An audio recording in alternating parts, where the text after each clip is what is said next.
Baik, Assalamualaikum warahmatullahi wabarakatuh. Selamat pagi, salam sejahtera bagi kita semua. Apa kabar mahasiswa, kawan-kawan mahasiswa?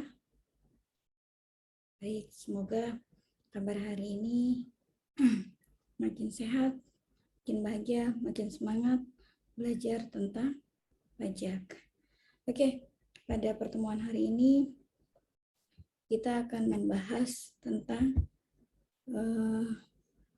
materi lanjutan ya dari pekan-pekan sebelumnya, yaitu tentang hukum pajak. Oke.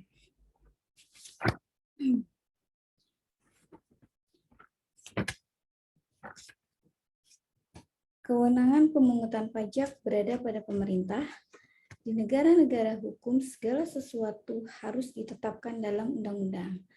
Seperti di Indonesia, pemungutan pajak diatur dalam pasal 23 ayat 2 Undang-Undang Dasar 1945 bahwa pengenaan dan pemungutan pajak untuk keperluan negara berdasarkan undang-undang. Atas dasar undang-undang tersebut dimaksudkan bahwa pajak merupakan peralihan kekayaan dari masyarakat ke pemerintah untuk membiayai pengeluaran negara dengan tidak mendapatkan kontraprestasi secara langsung. Maksudnya adalah peralihan kekayaan dapat pula terjadi karena hibah atau yang menempatkan atau kemungkinan karena peristiwa perampasan atau perampokan. Oleh karena itu, segala tindakan yang menempatkan beban kepada rakyat, ya, sebagai contoh pajak ini harus ditetapkan dengan undang-undang yang telah mendapat persetujuan dari Dewan Perwakilan Rakyat. Oke.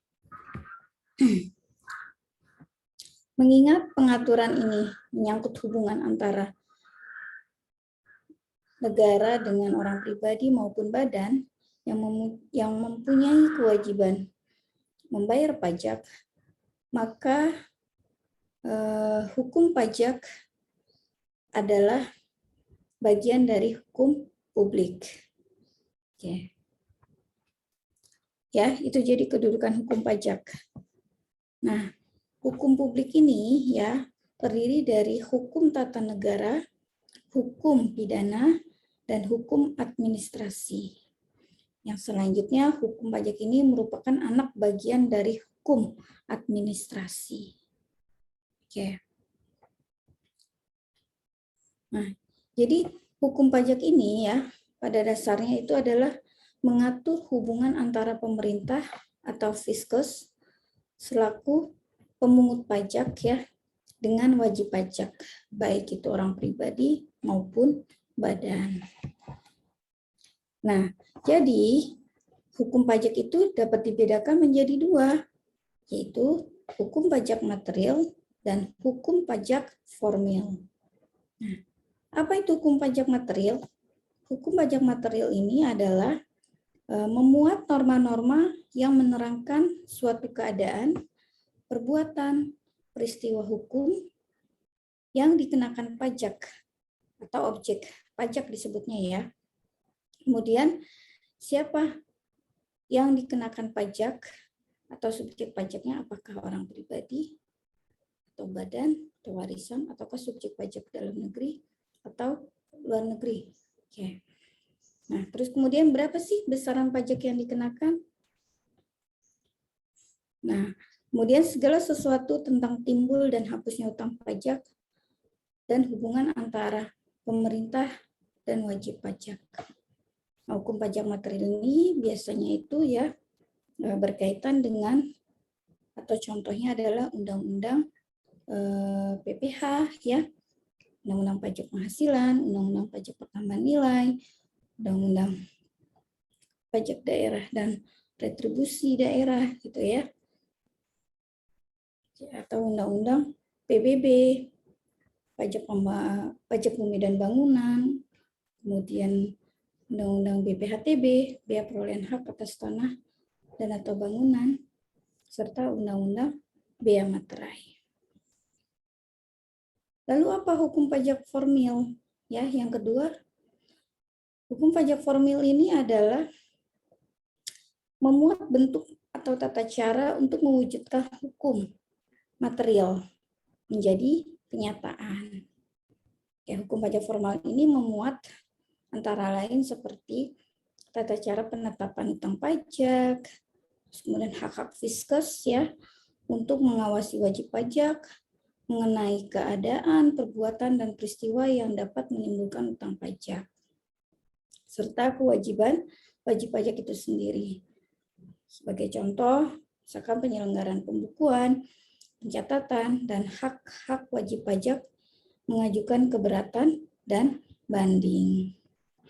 Nah, di Indonesia, hukum pajak formil ini telah diwujudkan dalam Undang-Undang KUP atau Undang-Undang Ketentuan Umum Tata Cara Perpajakan. Ya, mulai dari Undang-Undang Nomor 6 Tahun 1983 ya sebagaimana telah diubah dengan Undang-Undang Nomor 9 Tahun 1994 ya, kemudian diubah lagi dengan Undang-Undang Nomor 16 Tahun 2000 ya, terus kemudian diubah lagi menjadi Undang-Undang Nomor 28 Tahun 2007 dan terakhir ya diubah menjadi Undang-Undang Nomor 16 Tahun 2009. Nah, kemarin juga sempat dilakukan perubahan lagi ya, ada di dalam Undang-Undang Harmonisasi Peraturan Perpajakan ya, Undang-Undang Klaster Undang-Undang KUP ini masuk ke dalam UU HPP atau Undang-Undang Harmonisasi Peraturan Perpajakan. Next ya. Oke. Nah, ini perlawanan terhadap pajak ya. Mengingat betapa pentingnya peran masyarakat untuk membayar pajak dalam peran sertanya menanggung pembiayaan negara, maka dituntut kesadaran warga negara untuk memenuhi kewajiban perpajakan ya, untuk memenuhi kewajiban kenegaraannya. Maksudnya seperti itu ya. Terlepas dari kesadaran sebagai warga negara ya, pada sebagian besar masyarakat tidak memenuhi kewajiban membayar pajak.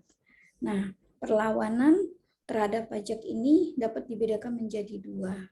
Yang pertama adalah perlawanan pasif ya.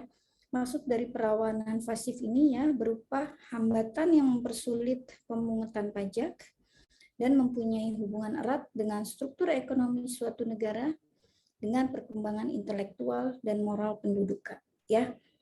Dan dengan bentuk ya dengan teknik pemungutan pajak itu sendiri. Oke. Nah, yang berikutnya adalah perlawanan aktif. Perlawanan aktif secara nyata itu terlihat pada semua usaha dan perbuatan yang secara langsung ditujukan kepada pemerintah atau fiskus ya dalam hal ini dengan tujuan untuk menghindari pajak. Oke. Nah, kemudian dari perlawanan aktif ini ya dapat dibedakan dengan cara sebagai berikut ya. Yang pertama adalah penghindaran diri dari pajak atau dikenal dengan istilah tax avoidance. Oke. Tax avoidance ini dilakukan dengan tidak melakukan perbuatan yang memberi alasan untuk dikenakan pajak. Misalnya rokok putih ya diganti dengan rokok tingwe supaya tidak kena pajak rokok. Jadi dihindarkan. Kalau rokok putih kan udah jelas dikenakan pajaknya lumayan tinggi ya, kayaknya diganti menjadi rokok tingwe seperti itu. Nah, yang kedua adalah pengelakan diri dari pajak atau tax evasion ya, dilakukan dengan cara-cara yang melanggar undang-undang dengan maksud melepaskan diri dari pajak atau mengurangi dasarnya. Misalnya, WP melakukan manipulasi pajak dengan melakukan pembukuan ganda. Oke, nah ini yang dimaksud dengan tax evasion. Oke. Dan yang ketiga adalah melalaikan pajak. Dilakukan dengan cara menolak membayar pajak yang telah ditetapkan dan menolak memenuhi formalitas yang harus dipenuhi olehnya. Misalnya menghalangi penyitaan dengan menyembunyikan barang-barang yang akan disita. Oke, ya. Demikian materi tentang hukum pajak. Jika ada pertanyaan atau hal-hal yang belum difahami, kawan-kawan mahasiswa bisa silakan bertanya ya dengan memberikan pertanyaan di kolom komentar ya. Terima kasih. Semoga bermanfaat materi tentang hukum pajak ya. Jangan lupa like, comment, subscribe, and share untuk perkembangan konten saya. Oke, ditunggu di postingan atau di video-video selanjutnya. Terima kasih. Wassalamualaikum warahmatullahi wabarakatuh. Bye.